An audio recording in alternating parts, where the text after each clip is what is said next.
Hi നമസ്തേ നമസ്കാരം. നല്ല മഴയത്തൊന്ന് ചൂടാകാൻ പറ്റിയ ഒരു പിങ്ക് ചായയുടെ അല്ലെങ്കിൽ കാശ്മീരി ചായയുടെ റെസിപ്പിയാണ് അമ്മ ഇന്ന് നമുക്ക് പരിചയപ്പെടുത്തുന്നത്. കാശ്മീരിലെ തണുപ്പിനെ ചെറുക്കാൻ അവർ കുടിക്കുന്ന വളരെ റിഫ്രഷിംഗ് ആയിട്ടുള്ള ഒരു ട്രഡീഷണൽ ചായയാണിത്. ഇതിനെ നൂൺ ചായ, ഗുലാബി ചായ എന്ന് പല വിളിപ്പേരുകളിലും അറിയപ്പെടാറുണ്ട്.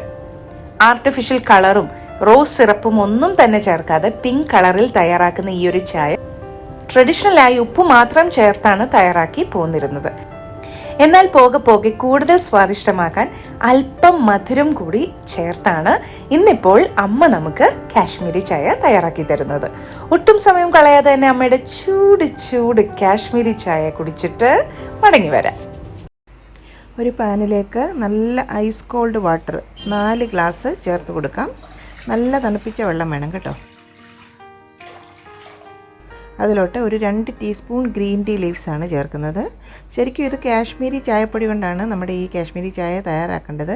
എന്നാൽ നമുക്കിവിടെ ഇപ്പോൾ എല്ലാവർക്കും ഇത് കിട്ടണമെന്നില്ലല്ലോ കാശ്മീരി ചായപ്പൊടിയൊന്നും. അതിന് പകരമായിട്ടാണ് ഇതുപോലെ സാദാ ഗ്രീൻ ടീ ഉപയോഗിച്ച് നമ്മളിത് തയ്യാറാക്കുന്നത്. ഇനി അതിലോട്ട് നമുക്ക് മസാലയൊക്കെ ചേർത്ത് കൊടുക്കാം. അതിനായിട്ട് ഒരു സ്റ്റാർ അനീസ്, ഒരു കഷ്ണം പട്ട, ഒരു 3 ഗ്രാമ്പൂ, ഇത്രയും മസാല കൂടി ചേർത്ത് കൊടുക്കാം. കൂടാതെ ഒരു 1/4 ടീസ്പൂൺ ഏലക്ക പൊടിച്ചത് കൂടി ചേർത്ത് കൊടുക്കാം. എല്ലാം കൂടി നന്നായിട്ടൊന്ന് തിളച്ച് വരട്ടെ. തിളച്ച് തുടങ്ങിയാൽ അതിലോട്ട് ഒരു 1/4 ടീസ്പൂൺ ബേക്കിംഗ് സോഡാപ്പൊടി അതും കൂടി ചേർത്ത് കൊടുക്കാം. ഈ സോഡാപ്പൊടി ഒട്ടും കൂടുകയും വേണ്ട, അതുപോലെ കുറയുകയും വേണ്ട. കറക്റ്റ് 1/4 ടീസ്പൂൺ മതിയാകും. ഇതിനി വറ്റി ഒരു 2 ഗ്ലാസ് ആയിട്ട് മാറണം. തിളച്ച് തുടങ്ങിക്കഴിഞ്ഞാൽ തവി കൊണ്ട് നന്നായി ഇളക്കി ഇതുപോലെ ഒന്ന് എയറേറ്റ് ചെയ്തെടുക്കണം. ഇതുപോലെ ചെയ്തെങ്കിൽ മാത്രമേ നമ്മുടെ ആ ഒരു ചായക്ക് നല്ല ഒരു പിങ്ക് കളർ നമുക്ക് കിട്ടുകയുള്ളൂ. എത്രയും എയറേറ്റ് ചെയ്യുന്നോ അത്രയും കളർ നമുക്ക് കിട്ടും. ഇതുപോലെ എയർ ബബിൾസ് അതിൽ ഉണ്ടാകണം. കണ്ടില്ലേ?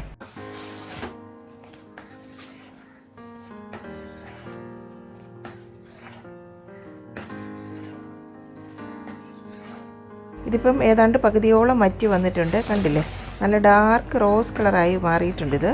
ഇനി ഇതിലോട്ട് വീണ്ടും ഒരു 2 ഗ്ലാസ് ഐസ് കോൾഡ് വാട്ടർ ചേർത്ത് കൊടുക്കാം. നല്ല തണുപ്പ് വേണം കേട്ടോ.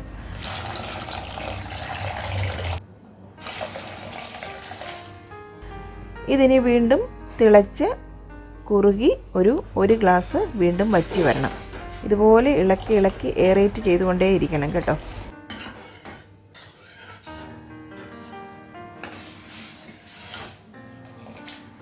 ഇതിപ്പം ഡാർക്ക് പിങ്ക് കളറാണ് കണ്ടോ. ഇനി അതിലോട്ട് ഒരു നുള്ള് ഉപ്പ് കൂടി ചേർത്ത് കൊടുക്കാം.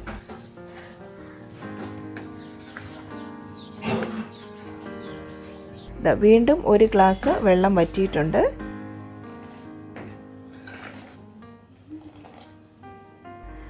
ഇത്രയും മതി. ഇനി നമുക്ക് ഫ്ലെയിം ഓഫ് ആക്കാം. ഇതിനി ഒരു അരിപ്പയിൽ കൂടി നമുക്ക് അരിച്ചൊന്നെടുക്കാം.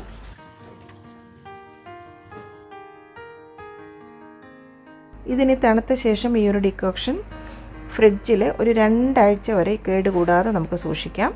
ആവശ്യാനുസരണം പാല് ചേർത്ത് നമുക്ക് ചായ ഉണ്ടാക്കി കുടിക്കുകയും ചെയ്യാം. ഒരു പാത്രത്തിലേക്ക് 2 ഗ്ലാസ് ഫ്രഷ് മിൽക്ക് ചേർത്ത് കൊടുക്കാം. ഇനി മധുരത്തിന് ആവശ്യമായ പഞ്ചസാര ചേർക്കാം. ഒരു 3 ടീസ്പൂണാണ് ഞാനിവിടെ ചേർത്ത് കൊടുക്കുന്നത്. ഇനി അതിലോട്ട് ആ ചായയുടെ ഡിക്കോഷൻ ഒരു തവിയാണ് ഞാൻ ചേർക്കുന്നത്. നിങ്ങളത് ചേർത്ത് നോക്കിയ ശേഷം ഒരു തവിയും കൂടെ എക്സ്ട്രാ വേണമെങ്കിൽ അതും ആഡ് ചെയ്ത് കൊടുക്കാം. നല്ലൊരു പിങ്ക് കളർ കിട്ടുന്നിടം വരെ നമ്മൾ ഡിക്കോഷൻ അതിലേക്ക് ചേർത്ത് കൊടുക്കണം. ഇതിപ്പോൾ ഒരു തവി ചേർത്തപ്പോൾ തന്നെ നല്ല കളറായിട്ടുണ്ട്. കണ്ടില്ലേ? ഇനി ഇതെല്ലാം കൂടി വീണ്ടും ഒന്ന് തിളച്ച് വരണം. നല്ലൊരു പിങ്ക് കളറായിട്ടുണ്ട്. കണ്ടില്ലേ? പാലും കൂടെ ചേർത്ത് കഴിഞ്ഞപ്പം വേണമെങ്കിൽ ഒരു തവി കൂടി ചേർത്ത് കൊടുക്കാം കേട്ടോ. ഇവിടെ ഇപ്പോൾ കിച്ചണിൽ ലൈറ്റ് കൂടുതലായതുകൊണ്ടാണ് നിങ്ങൾക്ക് കളർ അത്ര മനസ്സിലാകാത്തത്. നന്നായി തിള വന്നു കഴിഞ്ഞാൽ ഫ്ലെയിം നമുക്ക് ഓഫാക്കാം. ഇത്രയേ ഉള്ളൂ. വളരെ ടേസ്റ്റി ആയിട്ടുള്ള ട്രഡീഷണൽ കാശ്മീരി പിങ്ക് ചായ ഇവിടെ റെഡി ആയിട്ടുണ്ട്. ഇതിപ്പോൾ നമ്മൾ സാധാ ഗ്രീൻ ടീ ഉപയോഗിച്ചിട്ടാണ് നമ്മളിവിടെ ഇപ്പോൾ ഇത് തയ്യാറാക്കിയത്. കാശ്മീരി ചായപ്പൊടി ഒന്നും അല്ല ഉപയോഗിച്ചത്.